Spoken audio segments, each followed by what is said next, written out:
সবাইকে আমার সশ্রদ্ধ সালাম। আপনি প্রথম আমাকে বলেন যে অনেক জায়গা আছে প্রোভাইড করার, মানেটা কি?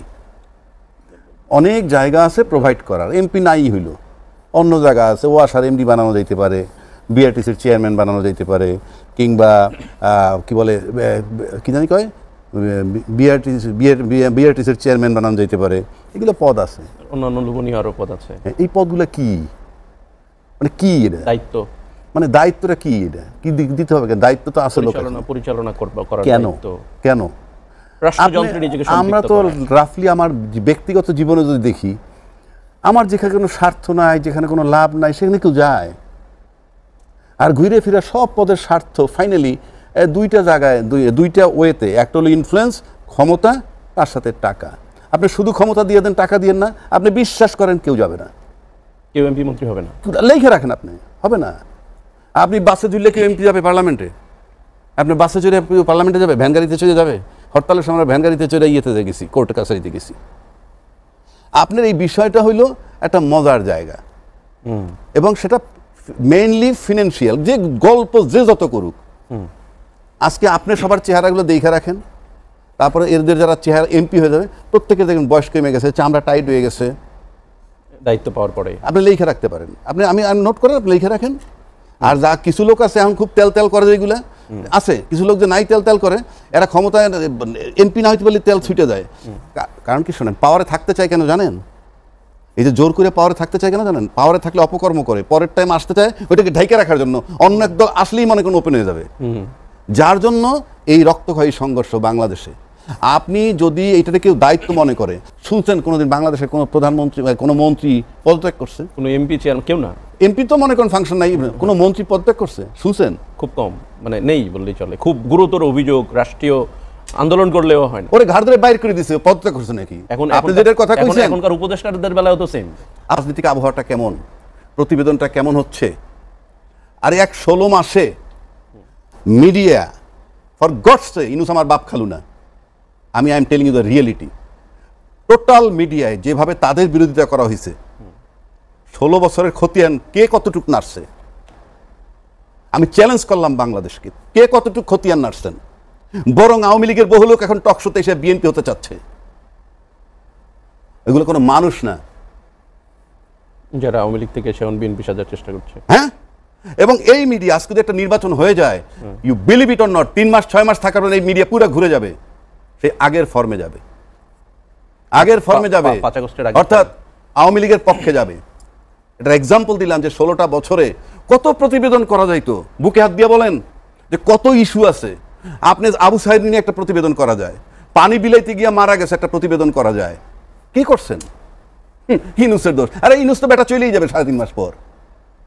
নির্বাচন দিছে, সবাই বলতে আমরা নির্বাচন করব, এরপর ইনুসের নিয়ে আপনি 16 বছরের খতিয়ান 16 মাস চলে নাই।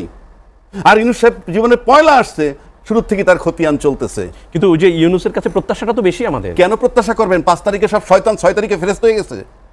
না, শয়তান তো ফেরেশতা হবে না, শয়তান 5 তারিখে 18 কোটি লোক ছিল এই দেশে, হ্যাঁ, তারা 6 তারিখে সব ফেরেশতা হয়ে যাবে। এটা যদি আপনি ভাবেন, এটা অসুস্থ চিন্তা।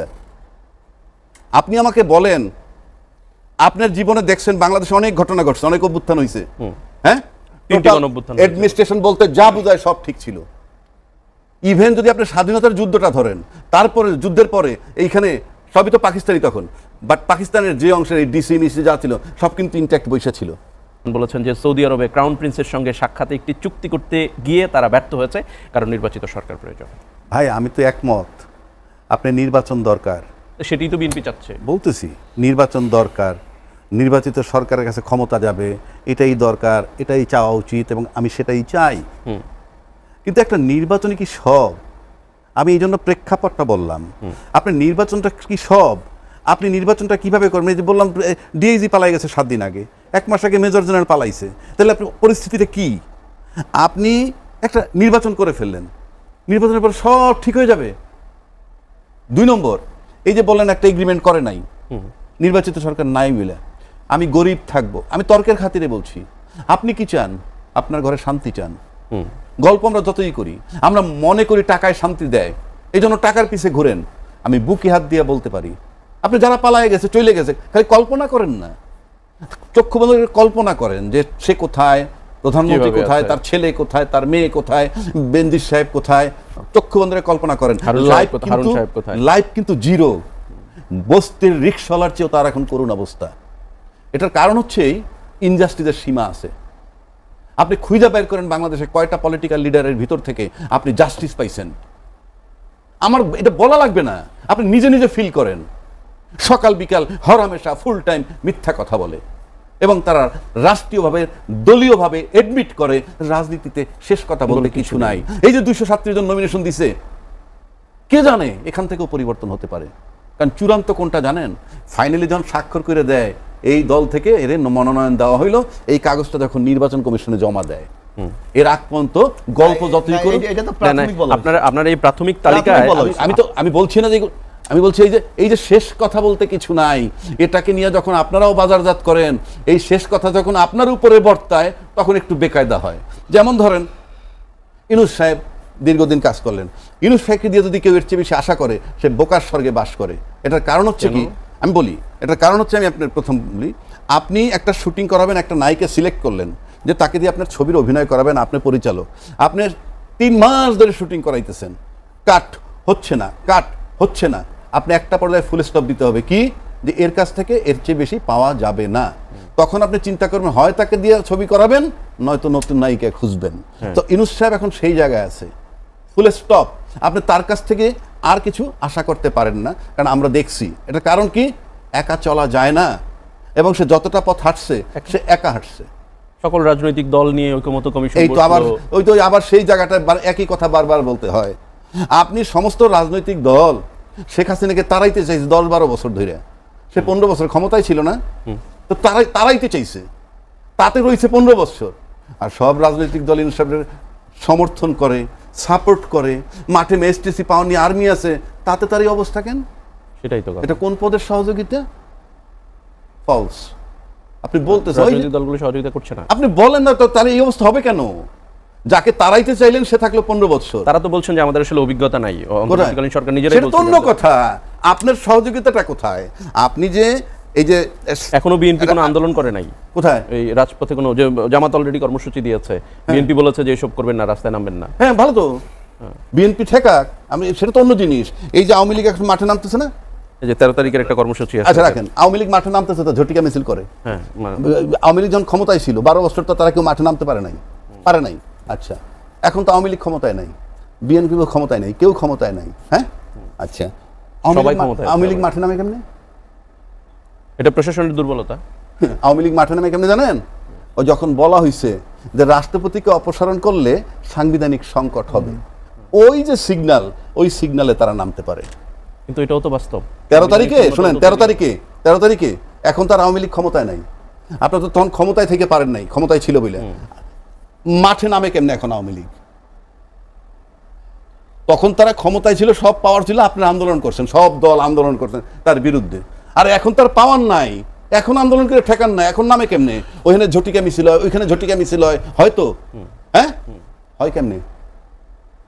এটা কি সাধারণ জনগণ ঠেকাবে? এটার জন্য রাষ্ট্র বা রাষ্ট্রীয় বাহিনী আছে, প্রশাসন আছে। আপনি রাজনৈতিক দল, আপনি তো নির্যাতিত হয়েছেন 16 বছর। কিন্তু সেটা হলে তো সংঘাত বাড়বে, তাহলে তো বিচার বহির্ভূত ঘটনা ঘটবে। আপনি সংঘাত বাড়বে বারবার, বাংলাদেশের সংঘাত কি নতুন কিছু নাকি? আপনি বলেন, আমরা তো রাজনৈতিক দল তো সংঘাতকে উস্কে দিবে না বা সংঘাতে অংশগ্রহণ করবে। আরে রাষ্ট্রীয়ভাবে মব হইছে 16 বছর, রাষ্ট্রীয় মব বুঝছেন আপনি? তাহলে কি নতুন মব আমরা উস্কে দেব? না, উস্কে দেওয়ার বিষয় না তো, রাষ্ট্রীয় মব হইছে কিনা? যেমন ক্রস ফায়ার আছে আইনে না, এটা রাষ্ট্রীয় মব। হ্যাঁ, 57 জন সেনা অফিসারদের মারা গেল, রাষ্ট্রীয় মব। কনসার্টে বিদ্যুতের জন্য 24 জন লোক মারা গেছে, জানেন? রাষ্ট্রীয় মব। ব্যাংকের যে টাকা লুটে পিটে খাইছে, এটা হলো রাষ্ট্রীয় অর্থনৈতিক মব। আর সংবিধান মোতাবেক মিস্টার এক্সওয়াইজের দায়িত্ব পর সন্ধ্যাবেলা যখন ফলাফল দিছে, অমুকে পাস এমপি হয়েছে, এটা বলে সাংবিধানিক। সেটার কারণেই তো 5 আগস্ট আসলো। 5 আগস্ট আবার ওই জায়গাটায় যাচ্ছেন, 6 তারিখ থেকে সব ফেরস্ত হয়ে যাবে না? তাহলে একটু ধৈর্য ধরতে হবে। আপনি 16 বছরের খতিয়ান ঢাইকে ফেলাইলেন, মিডিয়া জগতের লোকেরা 16 বছরের খতিয়ান জাস্ট ঢাইকে দিলেন। আপনি ইউনূস সাহেব যদি এমন হইতো, একবার ক্ষমতায় ছিল, আবার আসছে, আলোচনা করতেছেন, কিংবা 5 বছর ধরে ক্ষমতায় আছে, শেষের দিকে সমালোচনা, ফ্রম ডে ওয়ান দুর্নীতিবাজ, ফ্রম ডে ওয়ান এই অথচ 16 বছরের খতিয়ান আপনার কাছে নাই। আমি আবারও বলছি 16 বছরের খতিয়ান কই? পত্রিকায় লেখেন না, কোথাও লেখেন না, কেউ বলে না। ওনারা 16 বছর নির্যাতিত হয়েছে, কেউ বলে না। অথচ আমরা দেখছি তখন এই যে মৃত্যুদণ্ড কার্যকর করার সময় দেখতাম কি জানি যে ওই যে মৃত্যুদণ্ড দিবে সেই রশি যায়, সেই ম্যাজিস্ট্রেট যায়, সেই বাক্স যায়। আমরা দেখছি টোটাল দেশে বিনোদন ছিল মৃত্যুদণ্ড নিয়ে। আমি মৃত্যুদণ্ড মানে ওই ইয়েটারে সমর্থন করি। এখন আসেন একটা কথাই বলে, বারবার সবাই একটা কথা বলে যে এনসিপি অমুক তমুক। আমি এটা এনসিপির পক্ষে বলছি না। শেখ হাসিনা বেঁচে আছেন তো? হ্যাঁ, শেখ হাসিনা বেঁচে আছেন। বেঁচে আছেন। একমাত্র শেখ হাসিনাই বলতে পারবে যে তাকে আন্দোলন করে কারা তাড়াইছে ফাইনালি, যেহেতু সে ভিকটিম এবং সে বেঁচে আছে। আপনি শেখ হাসিনার পক্ষ থেকে এখন পর্যন্ত যারা নির্বাচন করলে ক্ষমতায় যাবে কিংবা বিরোধী দল যাবে তাদের ব্যাপারে কোন স্টেটমেন্ট পাইছেন? কোনো নেগেটিভ কার সম্পর্কে পাচ্ছেন? সুতরাং এই যারা বলে যে জুলাইয়ের আন্দোলনের কৃতিত্ব রাজ্জাকির, it is Hasina as she is alive, একমাত্র সেই বলতে হবে। এবং সে জানে, এবং সেজন্য কাদেরকে তারা শত্রু মনে করে সেটাও তারা ইতিমধ্যে বলে দিয়েছে। সুতরাং এই জুলাইয়ের চেতনার ধারণ আপনি মুখে বললে হবে না। এটা শেখ হাসিনা বেঁচে আছে। যেমন একটা মেয়ে যখন রেপড হয়, সে যখন কাস্টডিতে কাঠগড়ায় দাঁড়ানো থাকে, যতগুলো আসামি আছে 15 জন আসামি দেখাইলে সে দেখা বলে কে রেপ করছে তাকে। সুতরাং যেহেতু হাসিনা যদি মারা যাইতো তাহলে সবাই কৃতিত্ব নিতে পারতেন। আস্ক হাসিনা, এবং হাসিনার অ্যাকশন থেকে বোঝা যায় যে হাসিনা কাদেরকে টার্গেট করছে। অসংখ্য ধন্যবাদ রাজাকি ভাই। আসতে চাই আবার এস.এম. সাইফ মুস্তাফিজ আপনার কাছে এর আগে প্রশ্ন করে গিয়েছিলাম যে আসলে নতুন বন্দোবস্তটা কি, তার সাথে আবার মোশাররফ ভাই যুক্ত করেছেন যে 5 আগস্টের পরে নিয়োগ এবং বদলি বাণিজ্যের সাথে এনসিপি কিভাবে জড়িত ছিল, আপনি একটা উত্তর দিতে চাচ্ছিলেন। নতুন বন্দোবস্ত দেখেন, এই যে আমরা যে এক টেবিলে কথা বলতেছি, এটা একটা নতুন বন্দোবস্তের পার্ট। আমরা যে সাংবিধানিক প্রতিষ্ঠানগুলো নতুন করে স্বাতন্ত্রিকভাবে যে ফাংশন করার কথা বলছি, এটাই নতুন রাজনৈতিক বন্দোবস্ত হচ্ছে না। এই যে ভাইরা অনেক রকম নোট অফ ডিসেন্ট দিয়ে রাখছে, বিভিন্ন বেড়াজালে আটকে রাখছে। আমাদের নোট অফ ডিসেন্টটা খুবই ক্লিয়ার। এই সিস্টেমেটিক যে পরিবর্তন, যেটার জন্য 17 বছর ধরে সব জায়গায় কলাপ সিচুয়েশন ছিল, কেউ কোনোভাবে ফাংশন করতে পারেনি, সেইটার উত্তরণটাই হচ্ছে যে নতুন রাজনৈতিক বন্দোবস্ত। সহজ ভাষা, এটা কঠিন করে কোনো কিছু দেখার বিষয় নেই।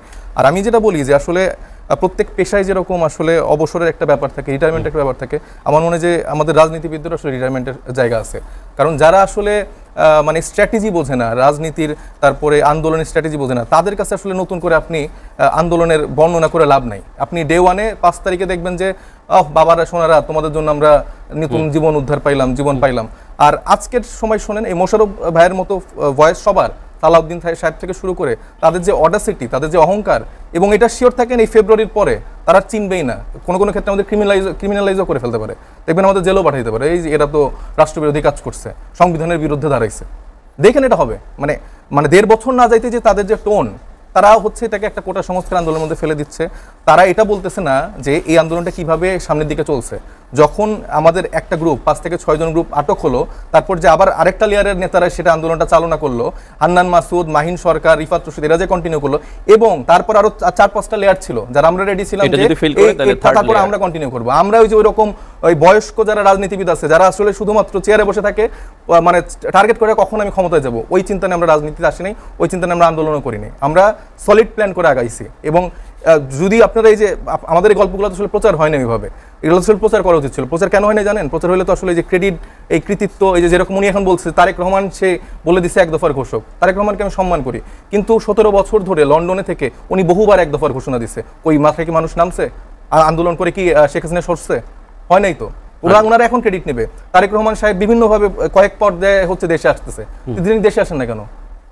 আমার দেশের রাষ্ট্রের যে হচ্ছে যে সম্ভাব্য প্রধানমন্ত্রী, তারা তো ভয় কিসের? এই তরুণরা জীবন দিল, তরুণরা হচ্ছে যে রাস্তায় থাকলো, তরুণদের আমাদের যারা আহ্বায়ক, আমাদের নাহিদ ইসলাম, উনি তো জীবনের সব মায়া ত্যাগ করে তো রাস্তায় আছে, রাস্তায় নামতেছে। আপনি শুনছেন যে বিএনপি অফিসের সামনে ককটেল বিস্ফোরণ হচ্ছে, ঘুরে ফিরে এনসিপির অফিসের সামনে ককটেল বিস্ফোরণ হয়, ঘুরে ফিরে আমাদেরকে টার্গেট করা হয়, ঘুরে ফিরে আমাদেরকে মারার জন্য, কিলিং এর জন্য টার্গেট করা হয়। ওনাদের কয়জন নেতাকে টার্গেট করা হয়েছে? সালাউদ্দিন সাহেব তো প্রত্যেকদিন খুব সুন্দরভাবে জীবনযাপন করতেছে, মির্জা ফখরুল ইসলাম আলমগীর সাহেব থেকে শুরু করে তারা প্রত্যেকেই তাদের এলাকায়, ঢাকা শহরে, রিক্সায়, সব জায়গায় আরামসে যাচ্ছে। কিন্তু আমাদের পিছনে আওয়ামী লীগের যেসব গুন্ডা বাহিনী আছে, তারা কোনো না কোনোভাবে মানে ঘুরতেছে পিছনে। এটা ঘুরতেছে কিভাবে? এই যে চুপ্পু সাহেবের অপসারণ আপনারা করতে দিলেন না, এই সাংবিধানিক বিভিন্ন সংকট, এই সংবিধান মেনে কি তারা এই অভ্যুত্থানটা ঘটাইছে নাকি? কোন সংবিধানে বলা হয়েছে যে এই অভ্যুত্থানে এরকম সংবিধানের নিয়ম ধারা অমুক তমুক মেনে আসলে হয়েছে? কোনোটাই তো হয় নাই। কিন্তু তাদের এই সংবিধানটাই লাগবে, তার চুপ্পুকেও লাগবে, এবং বিভিন্ন ফরম্যাটে তারা হাসিনার লোকজনকেও তারা বসাইছে, তাদের আশেপাশে রাখছে। আমাদের কাছে অনেক এরকম এক্সাম্পল আছে যে তারা অনেক আওয়ামী লীগের সম্পদ পাহারা দিচ্ছে, তারা অনেক আওয়ামী লীগের লোকজনকে তাদের দলে যুক্ত করছে। এগুলো তো আপনাদের কাছে ইনফরমেশন আছে, আপনারা এগুলো বের করে প্রকাশ করেন। ভয় পাচ্ছেন কেন? 17 বছর ধরে যেরকম একটা হাসিনার রেজিমের আজ্ঞাবহে আপনাদের মিডিয়া হাউসগুলো চলছে, এখন কি আপনারা আবার আরেকটা দলের আজ্ঞাবহে চলবেন নাকি? আপনি আমারও আজ্ঞাবহ হেন না, আপনি বিএনপির হেন না, জামাতের হেন না, যেটা রাইট প্রকাশ করেন। এনসিপির বিরুদ্ধে যদি কোনো এরকম খবর থাকে সেটা প্রকাশ করেন, উল্টাপাল্টা মিডিয়া ফ্রেমিং করেন না। বিএনপির বিরুদ্ধে বিএনপি ডেইলি যা করে তার 5%ও সামনে আসে না, কিন্তু এনসিপি রিলেটেড ধরেন 1% আসলেও সেটা যেভাবে মিডিয়া প্রকাশ করে মনে হয় যে এটা আসলে কি না কি মানে কাজকর্ম করা হয়। এবং আমরা বারবার বলছি যে আমরা দায় নিচ্ছি, আমরা দায় নিয়ে সেইটা সংশোধন করে আমরা রাজনীতি করতে চাচ্ছি। আমরা কেউ ভুলের ঊর্ধ্বে না, এবং আমরা ওই রাজনীতিবিদ না প্রত্যেকদিন বসে বসে বলবো আমি ঠিক আমি ঠিক আমি ঠিক। অবশ্যই আমি ভুল করতে পারি এবং আমি সেটা সংশোধন করব। আমার জনতা, আমার যারা জনগণ আছে তারা আমাদেরকে সেই জায়গাটায় দেখে, আমাদের সেই জায়গাকে গাইড করে, এবং আমরা সেই জায়গাটা সংশোধন করে ক্ষমতার চেয়ে জনতার কি বেশি বিশ্বাস করেন। আপনি যেটা রিটায়ারমেন্টের কথা বলছিলেন, একটু আপনার কাছ থেকে 30 সেকেন্ডসে জেনে, ভাইয়ের কাছ থেকে জেনে আমরা বিরতিতে যাব। আপনি যাদেরকে বলছেন যে 15 বছরে যারা আন্দোলনে ব্যর্থ হয়েছে, বিএনপির যারা সিনিয়র নেতা, তাদের রিটায়ারমেন্টে যাওয়া উচিত বলে মনে করছেন? মোটা দাগে সবার কথাই বলছি, কারণ অনেকে হচ্ছে জুলাই সনদ বলছে না, চিনে না, অনেকে হচ্ছে গণভোট বুঝে না।